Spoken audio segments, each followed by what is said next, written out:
I grew up with Maradona. Diego Maradona was my favourite player. But I think for me, Lionel Messi is the best, not just in this era, but of every era, the best player. In my eyes, anyway, Messi's the best ever. Messi's the best player of all time. I think he's the best I've seen in my time. Messi's the best player ever lived. He's the best player I've ever seen in my lifetime. I wouldn't rule blue. Messi, no doubt. Lionel Messi. Lionel Messi. Lionel Messi. Messi. Messi. Messi. Messi. Messi.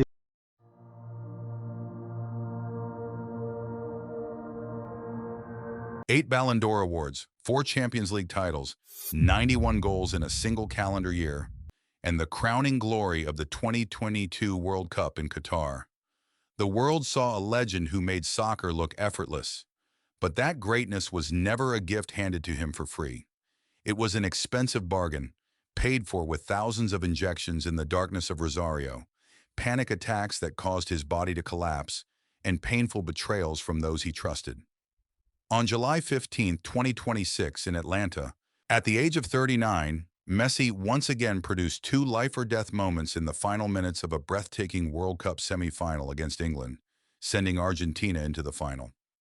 Before witnessing this final chapter, let us look back at the full, silent price behind the name Lionel Messi. The nightly injections of Rosario. Lionel Andres Messi was born on June 24, 1987, in the industrial city of Rosario, Argentina. His family belonged to the working class. His father, Jorge Messi, operated a staple-setting machine at a steel factory. His mother, Celia Cuccittini, cleaned houses by the hour to earn extra money and support their 4 children. Life for the Messi family revolved around overtime shifts, carefully stretched meals, and soccer games played on the dirt streets of Barrio La Bajada. During those early years, Messi's maternal grandmother, Celia Oliveira, was the first person to recognize his talent. She took the 5-year-old boy to the field of a local club called Grandoli. The coach hesitated to let Messi play because he was so much smaller than the other children. Celia stepped forward and argued fiercely with him, insisting that this boy was destined to do something extraordinary. She died when Messi was only 11 years old. From that moment on, whenever he scored a goal, Messi pointed 2 fingers toward the sky. That silent gesture was a tribute to the one person who believed in him before anyone else did. When Messi was 10, a medical crisis struck the family. Doctors diagnosed him with growth hormone deficiency. Without treatment, his body would remain the size of an elementary school child, making a professional athletic career impossible. The only available treatment required artificial growth hormones to be injected into his body every day. At first, his parents gave him the injections, but before long, Messi learned to hold the syringe himself and inject the medication into his thigh every night before going to sleep. The treatment cost nearly $1,000 a month, far beyond what a working-class family could afford. By the end of 2001, a devastating economic crisis was sweeping across Argentina. The banking system froze, unemployment soared, and Jorge's health insurance company eliminated all financial support for the medication. Newell's Old Boys, the club where Messi was playing at the youth level, had promised to cover the cost of treatment. But after only a few months, the club broke its promise. The Messi family was left with nowhere to turn. In the middle of their desperation, an opportunity emerged from across the Atlantic. Barcelona had heard about an extraordinary young talent in Argentina and invited Messi to Spain for a trial.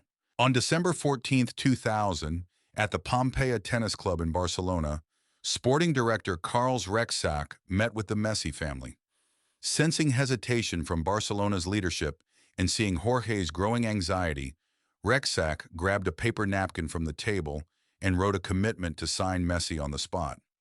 That napkin solved the problem of his medical expenses, but it also marked the beginning of a painful family separation.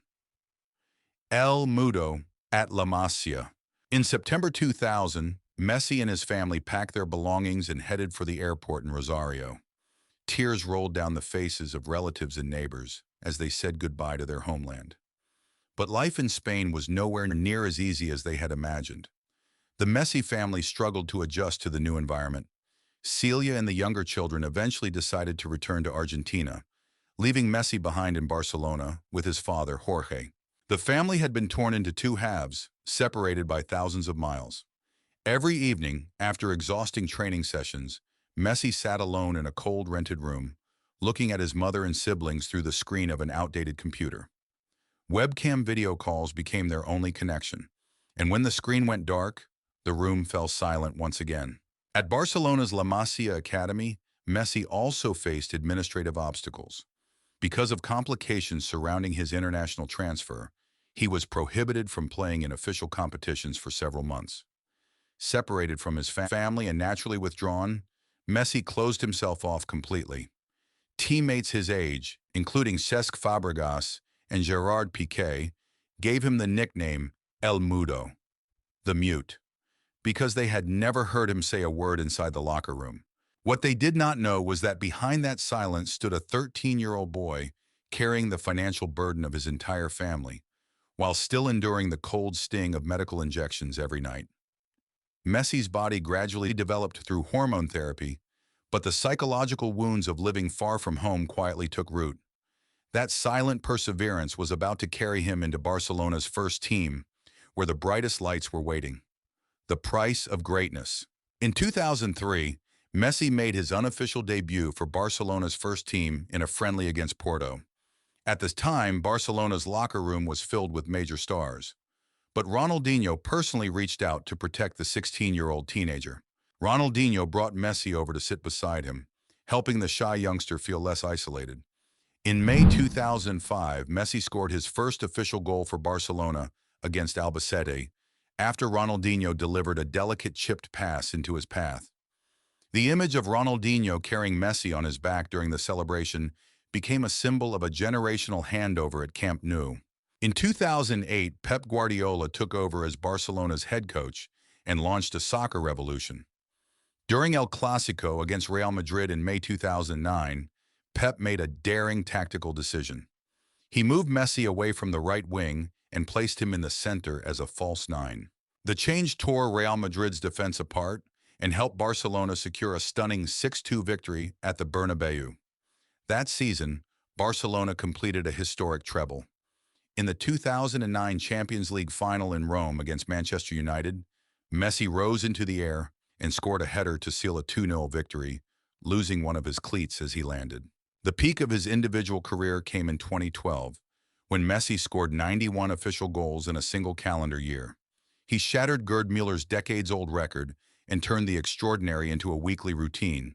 But the price of that overwhelming physical workload was beginning to reveal itself. Between 2013 and 2014, a strange phenomenon repeatedly unfolded on live television. Messi began vomiting on the field during major matches. In some games, he had to stop, bend forward with his head near his knees, and vomit in front of millions of viewers. Barcelona's doctors could not identify a specific physical cause. The truth was later revealed. It was reportedly the result of devastating psychological panic attacks combined with the lingering side effects of the hormone treatment he had received as a child. His body was reacting to the enormous pressure surrounding him. To save his career, Messi quietly traveled to Sicily, a small town in Italy, to meet Dr. Giuliano Pozzo. The nutritionist required Messi to follow a punishingly strict diet, completely eliminating sugar, dairy products, processed flour, and Argentine beef. The diet helped end the vomiting episodes and reduced his muscle injuries. But it also demonstrated how Messi had to control even the smallest details of his personal life to maintain his performance. Away from the field, the turmoil continued. In 2016, a Spanish court sentenced Messi to 21 months in prison for tax fraud involving image rights income between 2007 and 2009. Although the sentence was later converted into a $250,000 fine and Messi never served time in prison, his public image came under relentless attack from the media. Messi insisted that he had placed complete trust in his father's management of his finances and had no knowledge of the procedural violations. But the weight of public judgment still followed him whenever he stepped outside.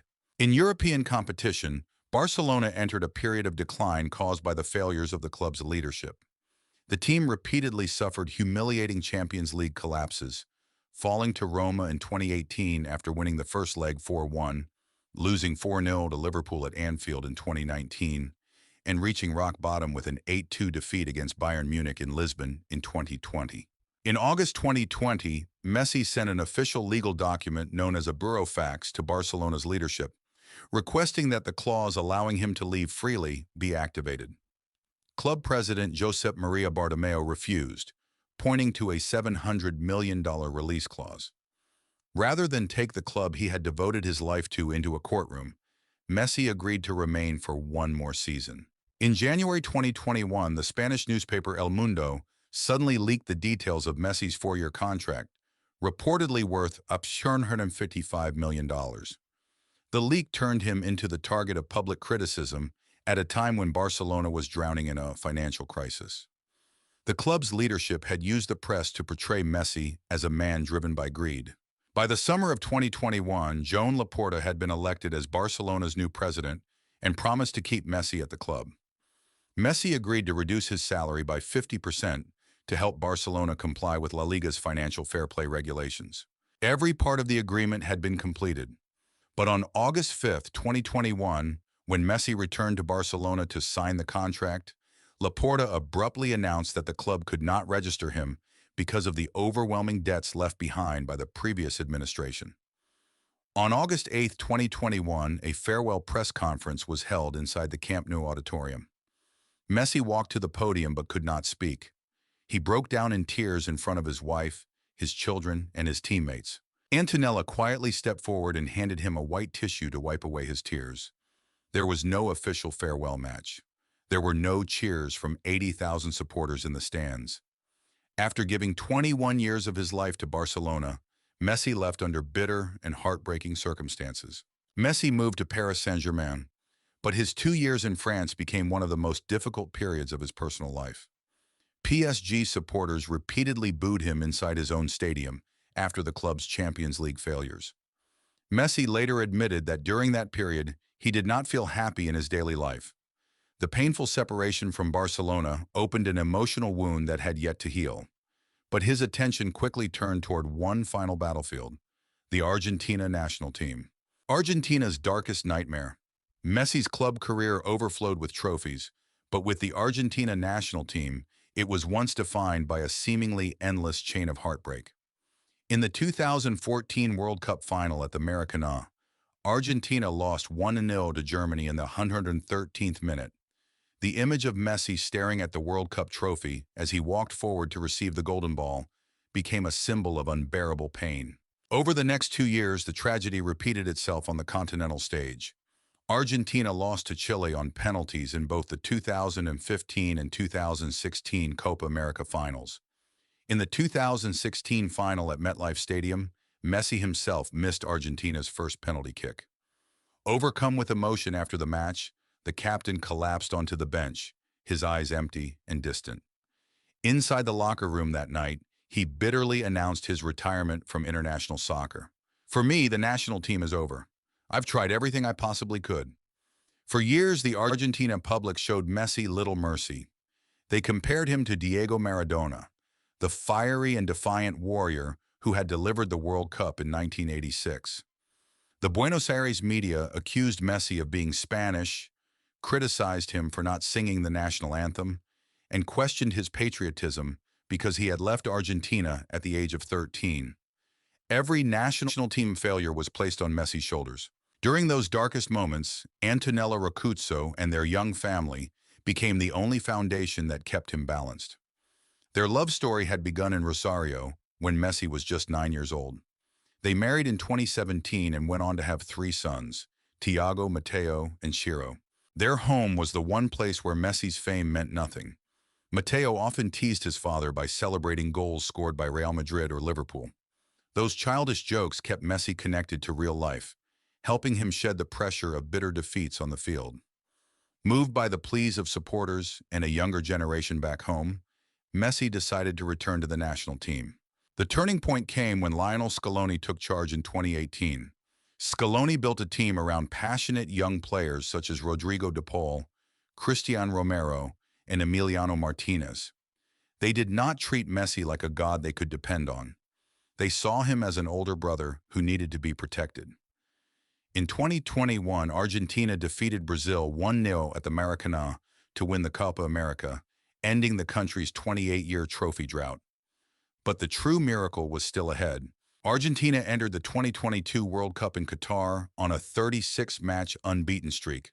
But in their opening game, they suffered a stunning 2-1 defeat to Saudi Arabia. The next match against Mexico became a fight for survival. In the 64th minute, with the score still 0-0 and Argentina facing the possibility of an early elimination, Messi received the ball outside the penalty area and fired a precise low shot into the net. The explosion of sound inside Lusail Stadium brought Argentina's campaign back to life. By the quarterfinal against the Netherlands, the world witnessed a side of Messi it had rarely seen before. The match was filled with tension, yellow cards, and constant provocation from the opposition. After Argentina won the penalty shootout, Messi was giving a live television interview when he noticed Dutch striker Wout Weghorst staring in his direction. Messi immediately shouted toward the camera, "¿Qué miras, bobo? ¿Qué miras, bobo? Anda para allá. What are you looking at, fool? What are you looking at? Go away." That sudden eruption of Rosario street instinct thrilled Argentine supporters. They realized that Messi had finally shed his obedient image and become a sharper, more combative leader, one prepared to fight until the very end. In the semifinal against Croatia, Messi drove down the right side and tormented center-back Joško Gvardiol before setting up Julian Alvarez for a goal. It was the perfect evolution of an aging body.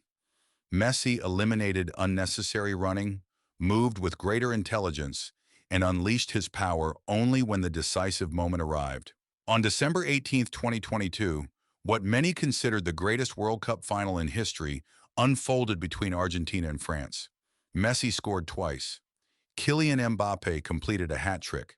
After 120 minutes, the match ended 3-3 and went to a penalty shootout. When Gonzalo Montiel converted the decisive penalty, Messi did not run away in celebration. He slowly dropped to his knees on the grass and covered his face with both hands. His teammates rushed toward him and buried him beneath their embrace.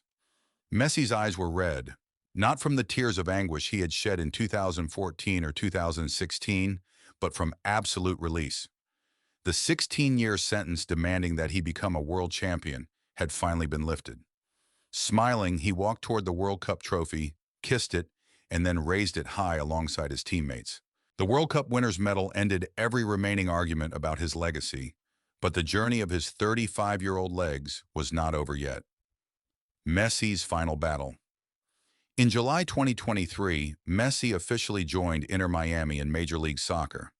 In his debut against Cruz Azul, he produced a cinematic moment in the 94th minute, curling a free kick into the top corner to secure a 2-1 victory. His arrival completely transformed the landscape of American soccer. Messi helped Inter Miami win the first trophy in club history, the 2023 Leagues Cup, followed by the 2024 Supporters' Shield and the 2025 MLS Cup. But playing in the United States was not an easy farewell tour. Long flights across the continent, the intense summer heat, and unforgiving artificial surfaces began taking a toll on a body already moving down the final slope of its career. During the 2024 Copa America final against Colombia, Messi suffered a serious ankle ligament injury after a collision. His ankle swelled to the size of a tennis ball. The sight of Messi sitting on the bench in the second half, covering his face and sobbing because he could no longer continue, broke the hearts of supporters around the world. But this time, the ending was different.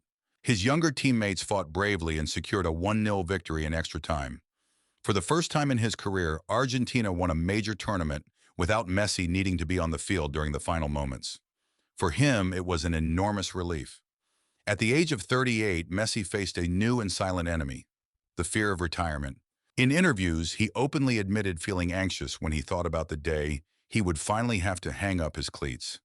He feared losing the routine of waking up every morning, going to training, sitting in the locker room with his teammates, and preparing for the weekend's match. Soccer was not simply his profession. It was the only structure that had defined his life since he was 5 years old in Rosario.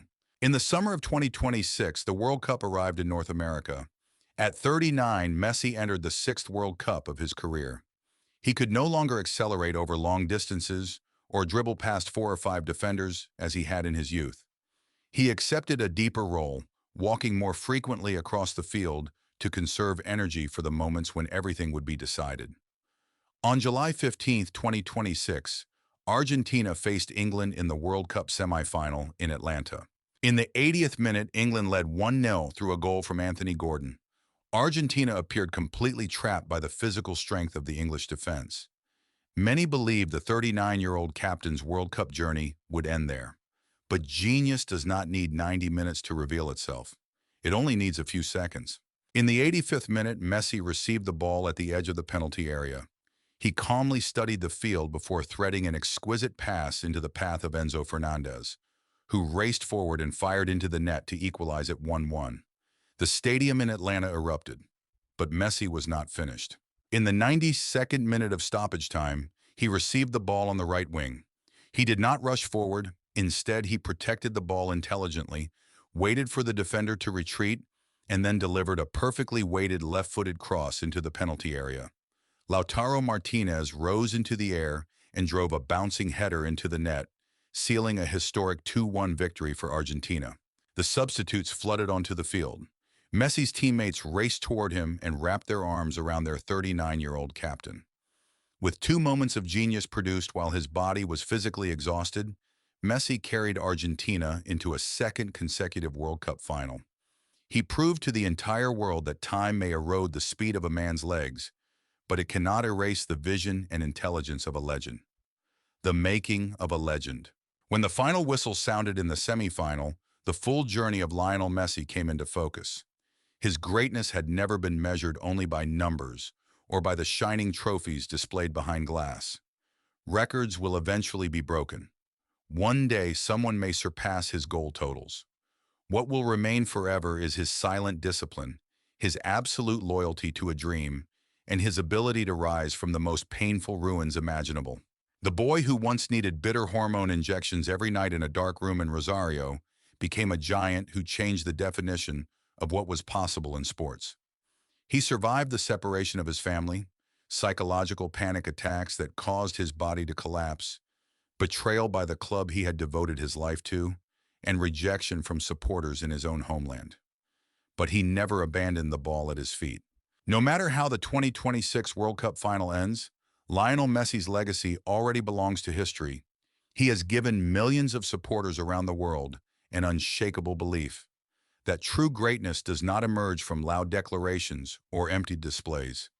It is built through silent sacrifices made in the darkness, long before the first applause is ever heard. What is your most unforgettable soccer memory of Lionel Messi? Was it one of his legendary dribbling runs in 2012, the tears of his farewell from Camp Nou, or the glorious night in Lusail when he lifted the World Cup trophy in Qatar? Share your story in the comments below. And if you enjoy deeply researched documentaries about the lives and legacies of extraordinary figures, please like this video, subscribe to the channel, and turn on notifications so you never miss the journey still to come. Thank you for watching.